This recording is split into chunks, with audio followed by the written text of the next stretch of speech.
안녕하세요. 금년 여름도 무척 더웠습니다. 또 여름에는 또 여러 가지 행사들이 있었습니다. 남아공 단기 선교가 있었고요.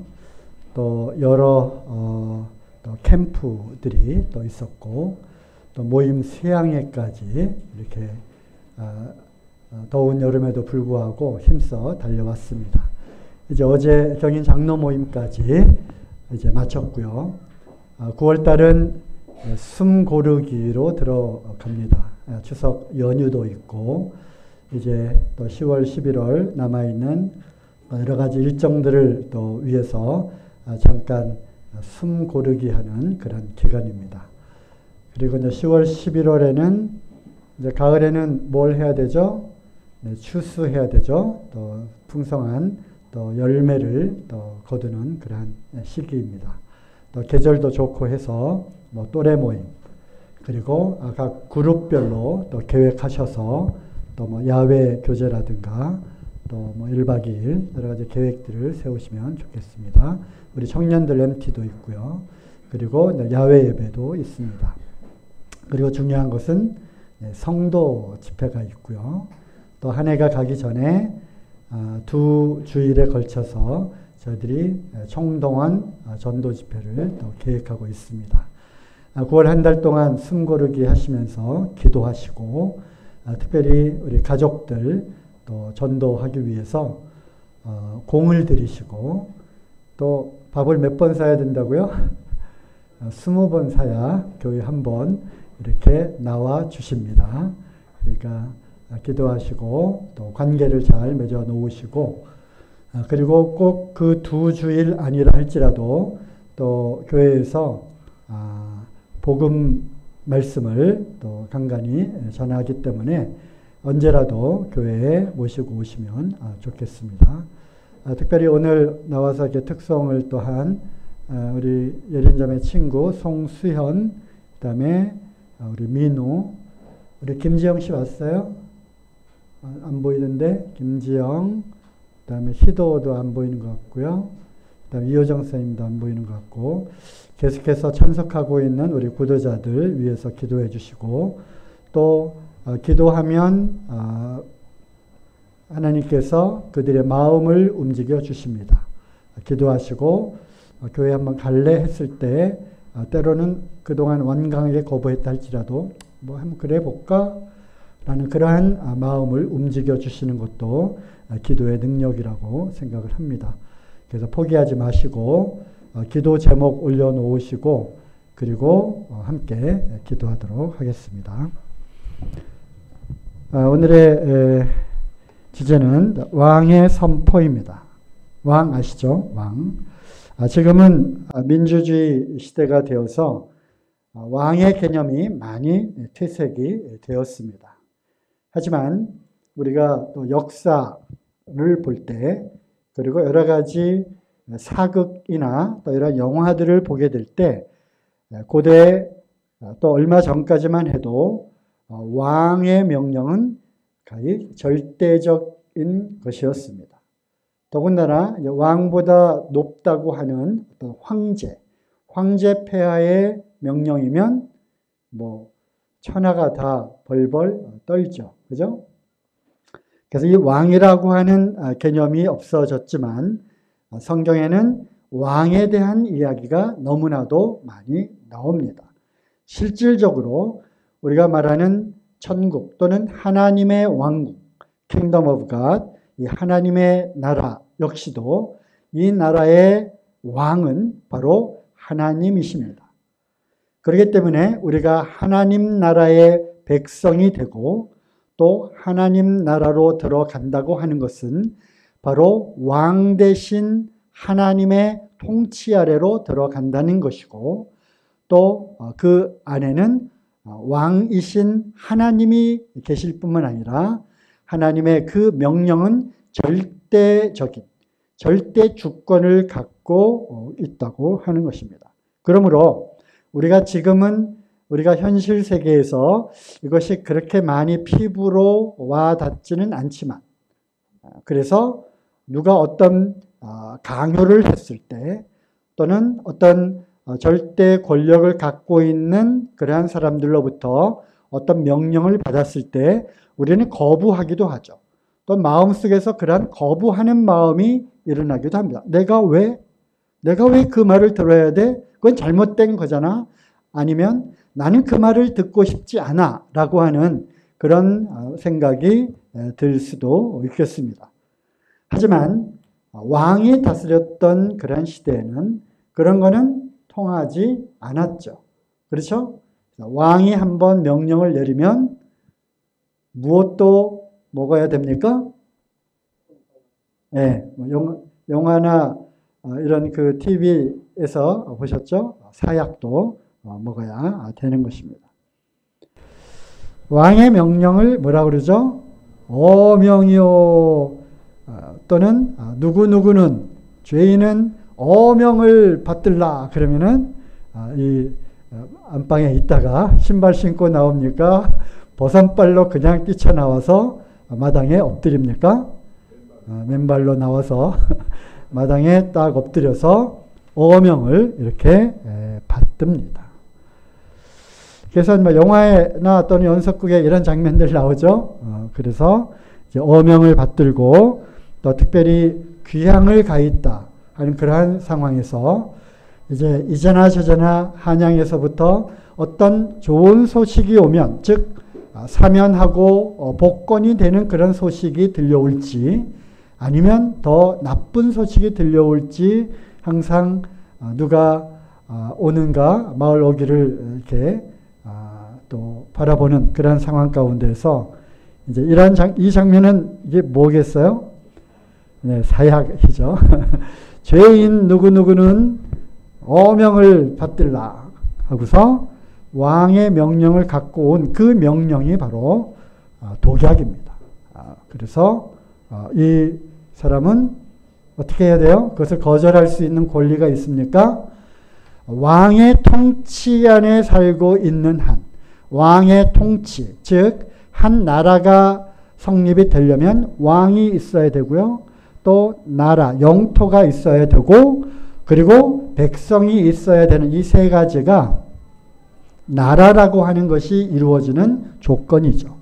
그래서 왕의 통치권에 살고 있는 또 백성이라면 왕의 명령을 꼭 받아야 되는 것입니다. 자, 그렇다면 성경에는 누구보다도 이 왕에 대한 이야기, 왕이신 하나님에 대한 이야기, 그리고 그 하나님이 다스리시는 왕국에 대한 이야기가 많이 나옵니다. 그리고 이제 그러다 보니까 이제 그 왕명이 진짜로 왕의 명령인지 아니면 거짓된 잘못된 그런 명령인지를 또 확인하기 위해서 어명이요 또는 벽보를 딱 붙이고 마을 사람들이 쭉 모여드는데 거기에 무엇이 찍혀 있는지를 확인합니까? 네, 어인, 그죠? 어인. 그리고 이 어인을 찍는 이 도장을 옥새라고 그러죠? 옥새. 그래서 이 옥새를 꽉 찍으면, 즉 어떤 보증한다라고 하는 그 증명이죠. 도장을 인장을 딱 찍는 것처럼 왕의 도장, 옥새를 찍습니다. 요 밑에 있는 요 옥새는 고종 황제의 옥새래요. 그래서 우리나라에도 그렇지, 황제가 있었구나라고 하는 또 그러한 또 자긍심을 또 갖게 됩니다. 자, 시편 47편을 한번 펴시겠습니다. 제가 참고를 위해서 말씀을 써놨지만 직접 찾으셔서 한번 눈으로 확인해 보시기 바랍니다.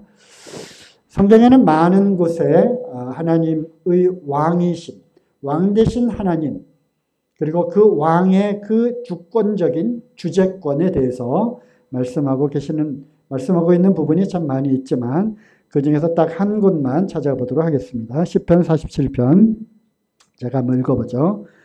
너희 만민들아 손바닥을 치고 즐거운 소리로 하나님께 외칠지어다.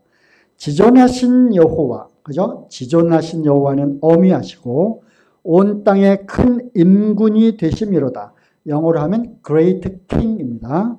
큰 왕이 되심이로다.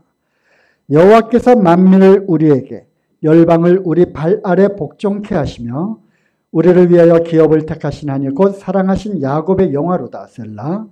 하나님이 즐거이 부르는 중에 올라가시며 여호와께서 나팔 소리 중에 올라가시도다. 찬양하라 하나님을 찬양하라. 찬양하라 우리 왕을 찬양하라.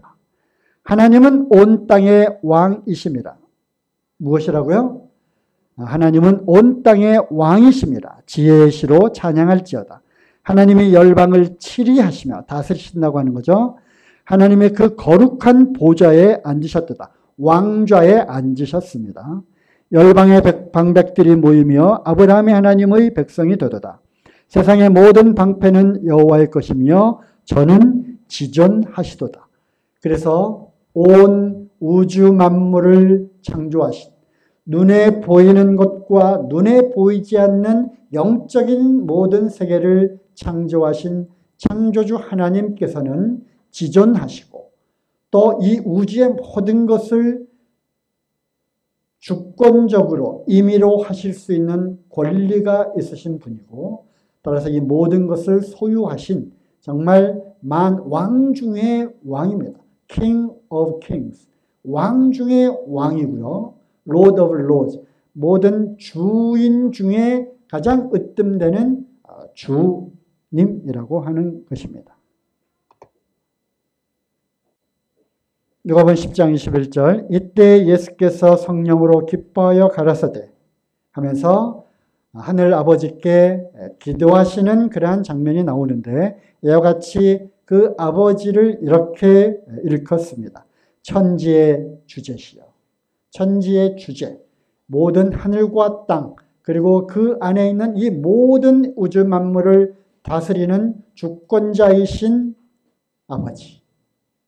오늘 말씀의 주제가 뭐죠? 왕의 선포입니다.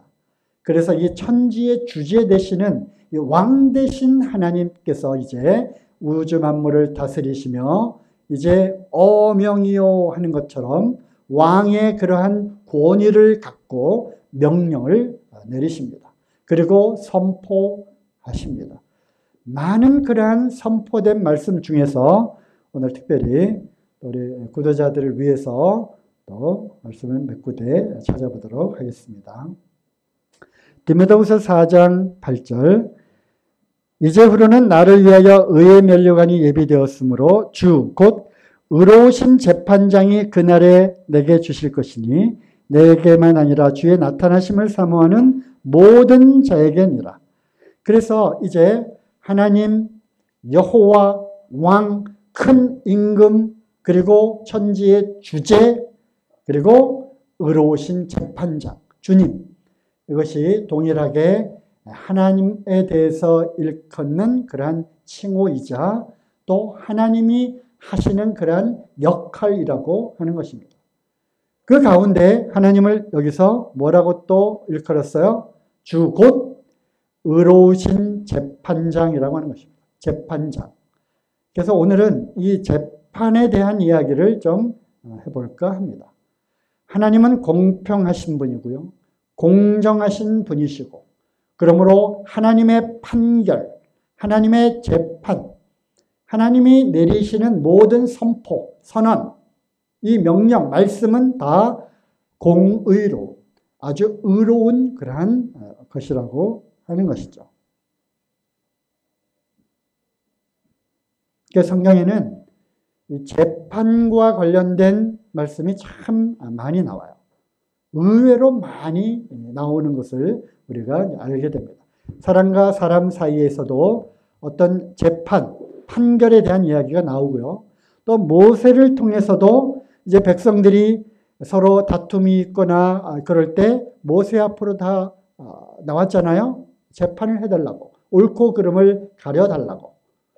그래서 또 여러 70 장로들을 세우고 하는 그러한 장면들이 또 나옵니다.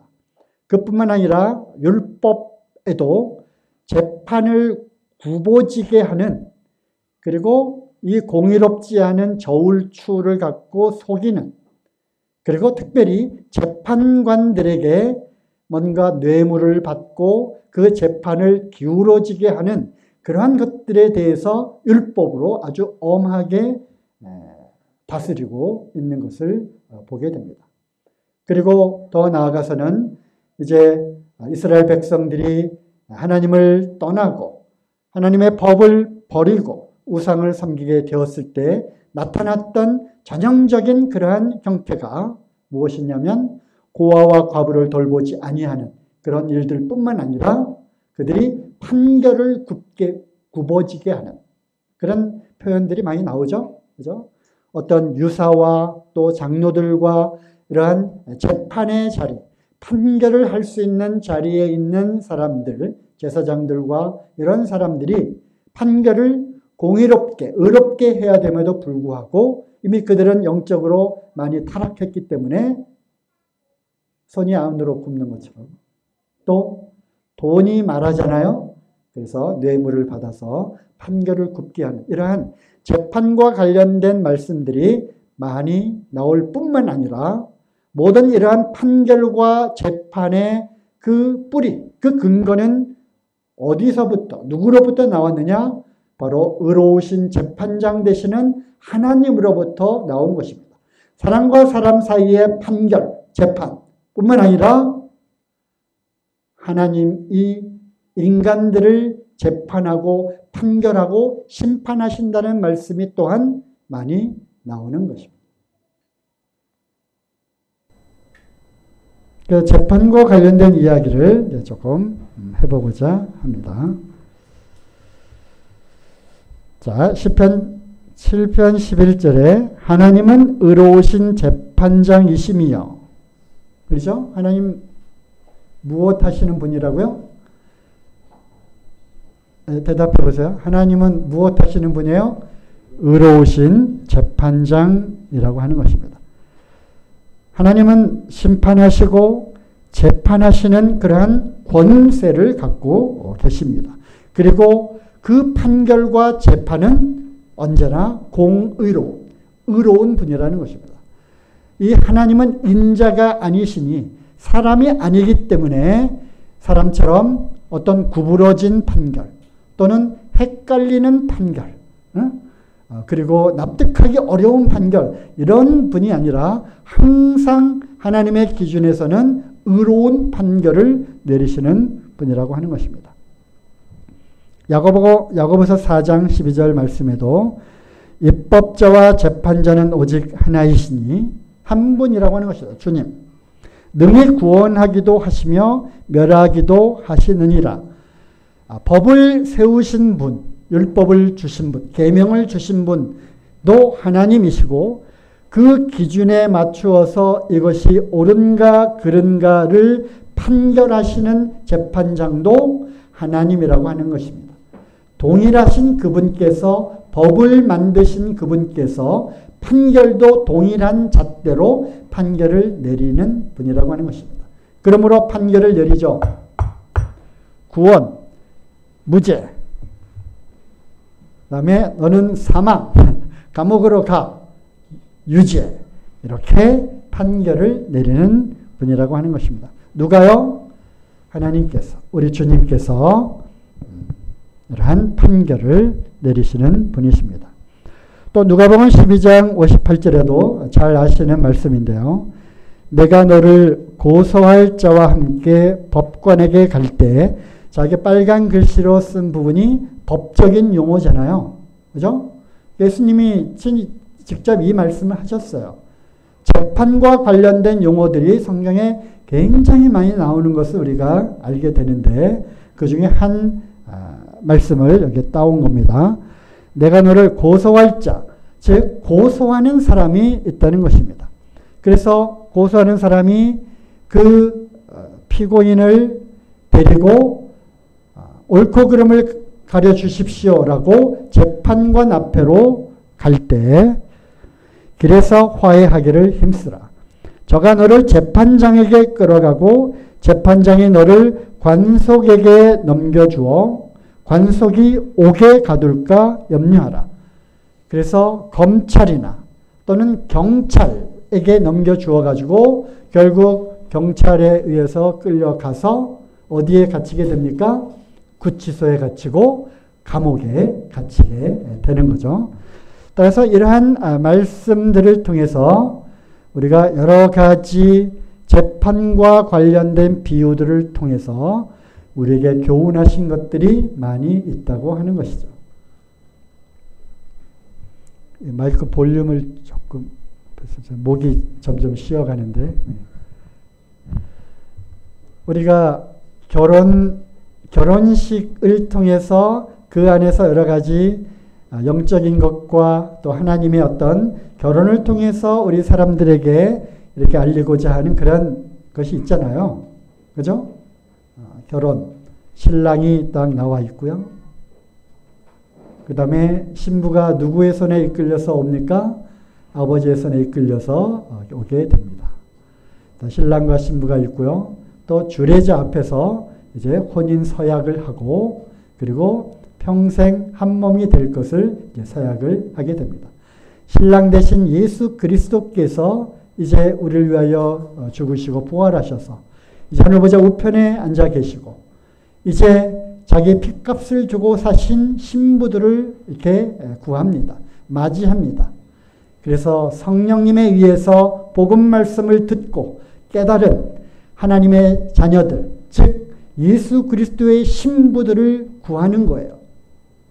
누구의 능력으로? 성령의 권능으로, 성령의 능력으로 신랑을 소개받습니다.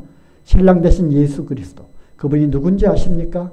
그분은 당신을 너무 사랑하셔서 당신을 위해서 핏값을 주고 그 십자가의 처형을 당하셔서 당신을 죄를 대속하신 바로 그런 분이십니다. 그런 분을 만나보시겠습니까? 그런 분을 소개해 드리는데 그런 분과 결혼하시겠습니까? 혼인하시겠습니까? 소개를 받아서 이제 결혼하기로 작정을 합니다. 그게 뭐예요? 이제 구원을 받게 되는 거죠. 그리고 이제 신랑 앞에 섭니다.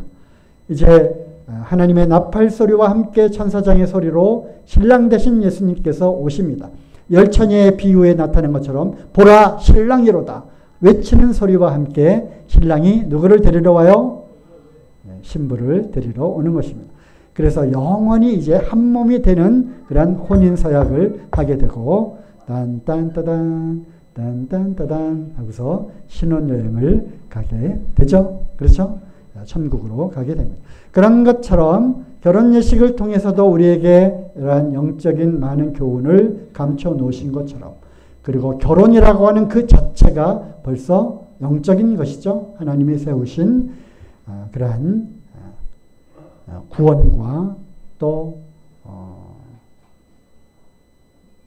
주님과의 그러한 연합, 남편과 아내를 통해서 교회와 주님과의 그러한 결합을 또 보여주신 거죠. 마찬가지로 재판에 관해서도 여러 가지 영적인 교훈들을 그 안에 감추어 놓으셨습니다.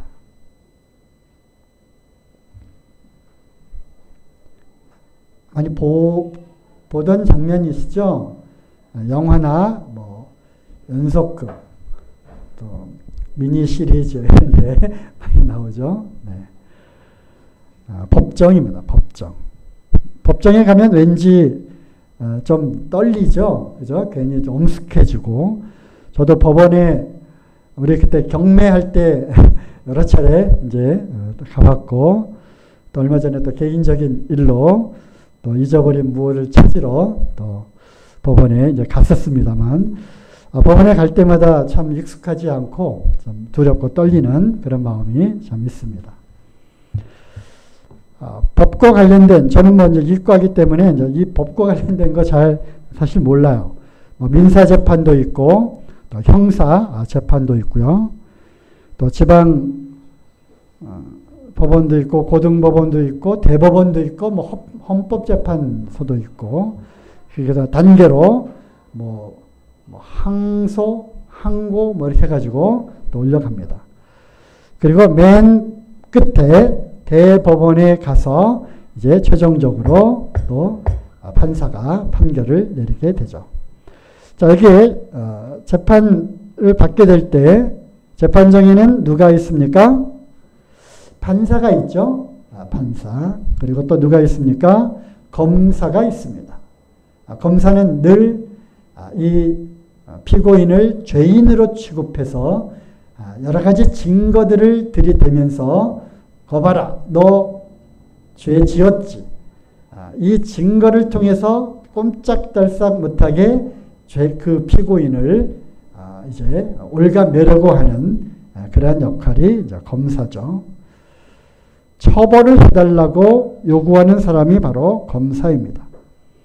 거기에 이제 피고인이 나와 있죠. 피고인은 아직까지는 죄인은 아니지만 죄의 혐의를 쓰고 이제 끌려와 있는 사람입니다.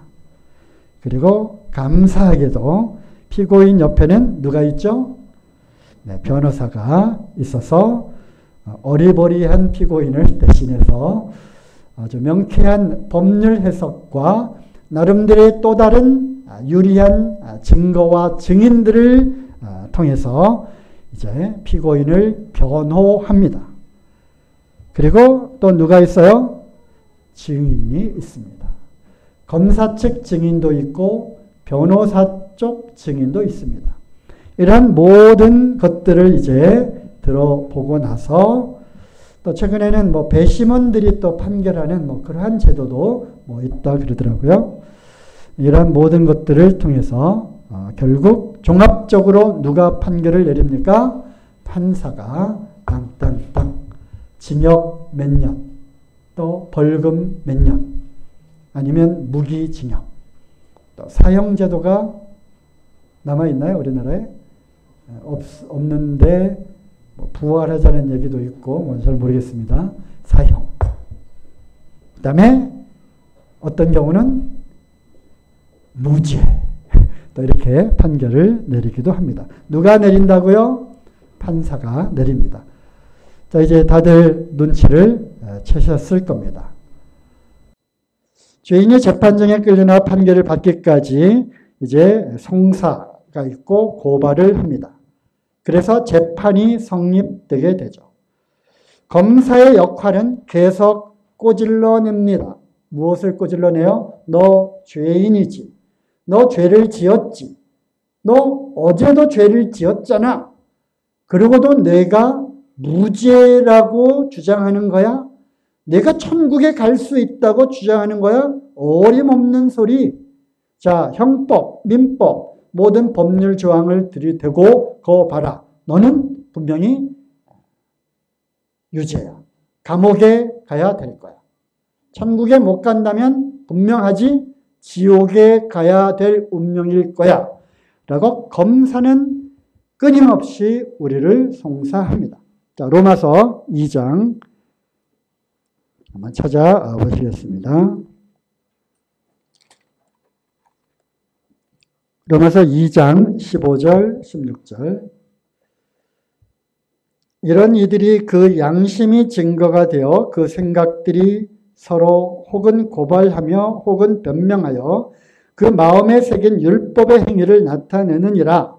그 위에는 유대인들은 율법이 주어졌기 때문에 법률 몇 조 몇 항에 의해서 죄를 지었지 꼼짝달싹 없이 죄인으로 끌려오게 되어 있어요. 하지만 율법이 없는 이방인은 무엇이 증거가 된다고요? 자기의 양심이 또한 증거가 되어서 이 증인석에 누가 앉아 있어요? 그 사람의 양심이 앉아 있는 겁니다. 에이, 거짓말 한대요. 거짓말 한대요. 죄를 지었는데요. 죄를 지었는데요. 못 볼 거 봤는데요. 그 마음이 더러워졌는데요. 하고서 계속 양심이 꼬질릅니다. 그 역할을 하는 게 바로 이제 검사죠. 자, 시편 50편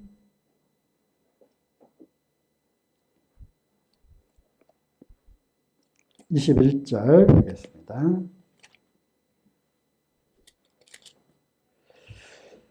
내가 이 일을 행하여도 내가 잠잠하였더니 네가 나를 너와 같은 줄로 생각하였도다.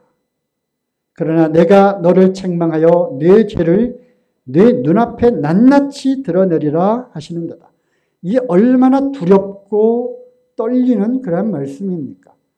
하나님 앞에 서게 되었을 때 우리는 잊어버렸을 수도 있지만, 그리고 이 정도쯤이야라고 생각했을지 몰라도 하나님은 그 나의 모든 죄를 어떻게 해요?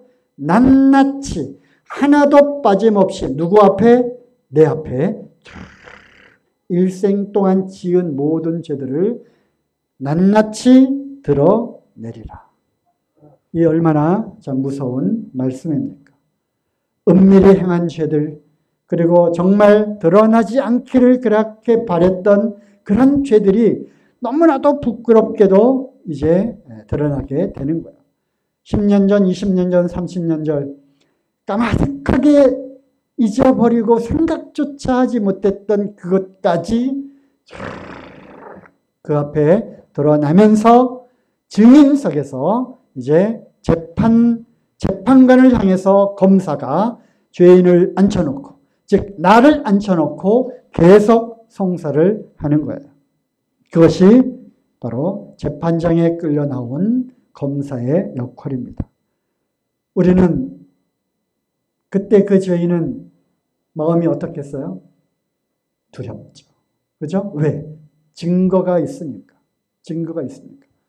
아까 그 사극의 한 장면, 영상에 나왔는데, 이런 얘기 또 많이 들어보죠. 사또 앞에 끌려 나오면 사또가 제일 먼저 하는 말이 뭐예요? 그렇죠. 네가 내 죄를 알렸다. 이실 직고하라. 사또 죽을 죄를 졌나이다. 그 역할을 하는 것입니다. 그런데 재판장에는 감사하게도 누가 있어요? 변호사가 있습니다. 이 변호사가 누구시겠어요? 바로 우리의 변호사 되시는, 우리를 위해 중보하시는 예수 그리스도가 계시다고 하는 것입니다. 자, 빠른 속도로 찾아보겠습니다. 요한일서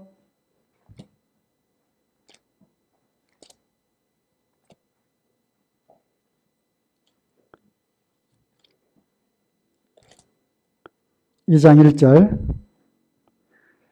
나의 자녀들아, 내가 이것을 너에게 쓰면 너희로 죄를 범하지 않게 하려 함이라. 만일 누가 죄를 범하여도 아버지 앞에 우리의 대언자가 있으니 곧 의로우신 예수 그리스도시라.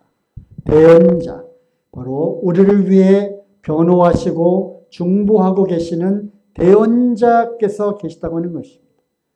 재판장님, 잠깐만요 하고서 죄인을 위해서 변호해 주시는 겁니다. 그 사람의 죄요, 그 죄를 위해서 제가 죽지 않았습니까? 그 사람의 죄를 제가 대신 대속하지 않았습니까? 그리고 그 증거로 십자가에서 흘린 그 피를 갖고 내가 직접 대제사장의 자격으로 하늘보좌 우편에 지금도 앉아있는 것 아니겠습니까? 의로우신 재판장이시여, 검사의 그 송사를 듣지 마시고 나의 이 의로운 피, 나의 이 생명으로 들린 그 죄인의 죄를 위해 흘려진 이 피를 보십시오.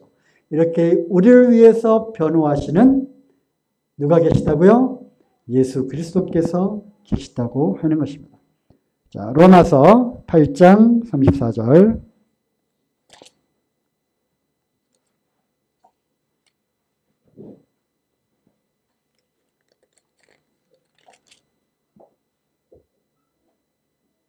자, 다 함께 읽어볼까요? 시작. 누가 정죄하리요? 죽으실 뿐 아니라 다시 살아나신 이는 그리스도 예수시니 그는 하나님 우편에 계신 자요 우리를 위하여 간구하시는 자신이라. 똑같은 거죠. 나를 위하여 간구하시는 분이 하늘보좌 우편에 계시다고 하는 것입니다. 그러므로 누가 정죄하려? 너 더 이상 정죄하지 마. 바로 죽으실 뿐만 아니라 다시 살아나셔서 우리를 위하여 지금도 간구하시고 계신 분이 살아 계시다고 하는 것입니다. 디모데전서 2장 5절 직접 찾아서 줄을 치시고요. 눈으로 확인하시기 바랍니다.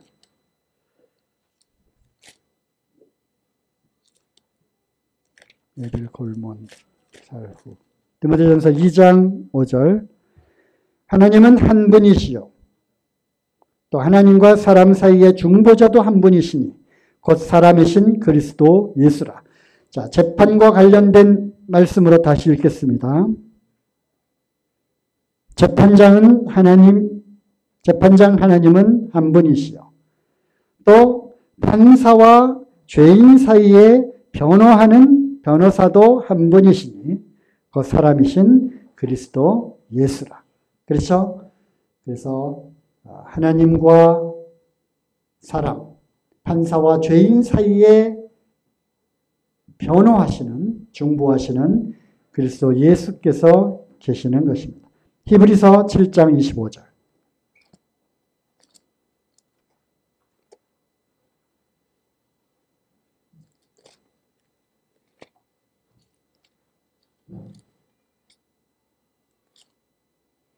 그러므로 자 24절부터 읽겠습니다. 예수는 영원히 계심으로 그 제사장 직분, 대제사장 직분도 갈리지 아니하느니라.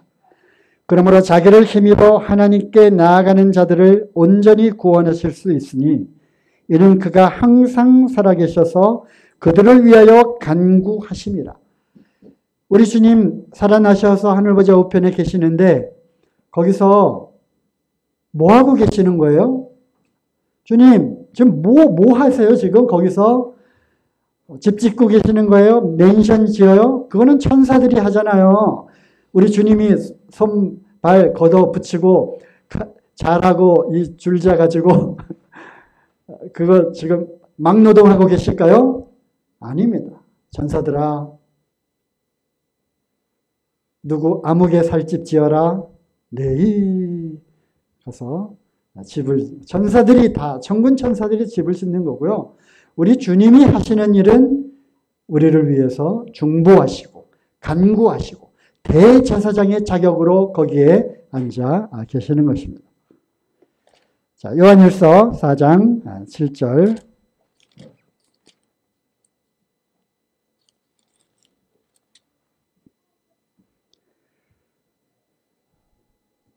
사랑하는 자들아 우리가 서로 사랑하자. 사랑은 하나님께 속한 것이니 사랑하는 자마다 하나님으로부터 나서 하나님을 알고. 맞죠?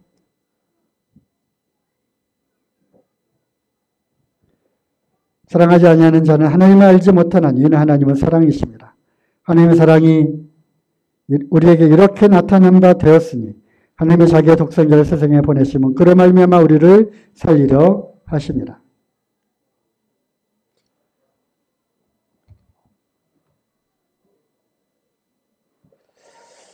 자, 그리고 증인들과 검사, 또 증인들과 증거물들, 변호사의 그러한 변론을 쭉 들은 뒤에 이제 판사가 최종적으로 판결을 내립니다.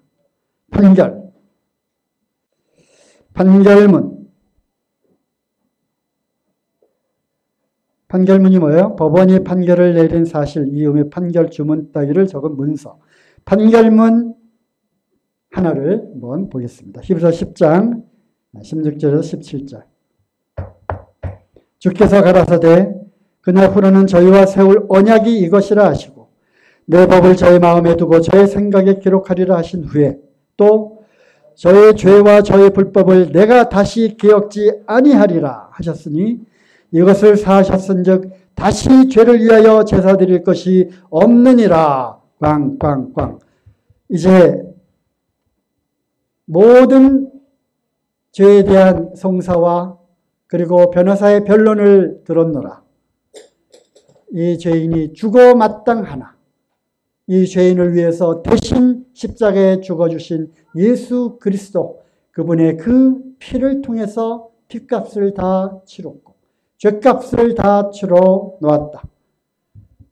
그리고 여전히 그 한 번으로 끝난 것이 아니라 지금도 여전히 이 죄인을 위해서 중보하고 있고 변호하고 있고 또 간구하고 있는 그런 사실을 알았노라. 그러므로 이 사람의 죄와 불법을 이제 다시는 기억하지 않겠다. 그러므로 검사, 너 이 죄인 끌고 다시 재판소로 오지 마. 이것을 사했기 때문에 다시 재판장에 서서 판결을 내릴 필요가 없다. 다시 죄를 위하여 제사 드릴 것이 없느니라.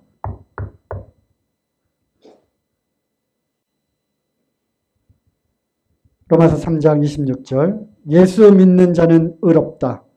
이렇게 재판장께서 왕께서 이 온 우주에 지존하시는 지존자 하나님께서 선포하셨습니다.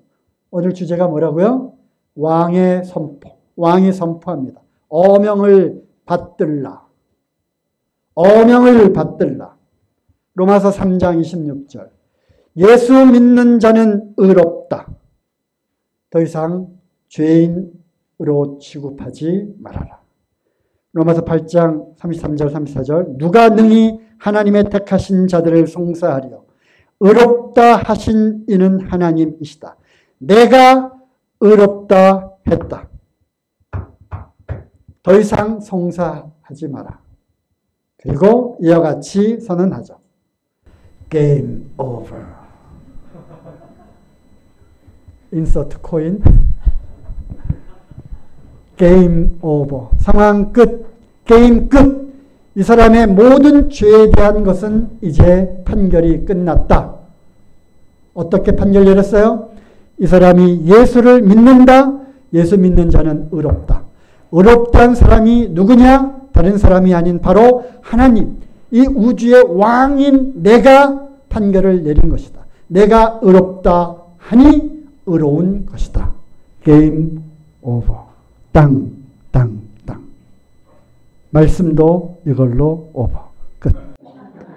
그래서 믿음은요, 별게 아닙니다. 손에 들려진 재판 판결문.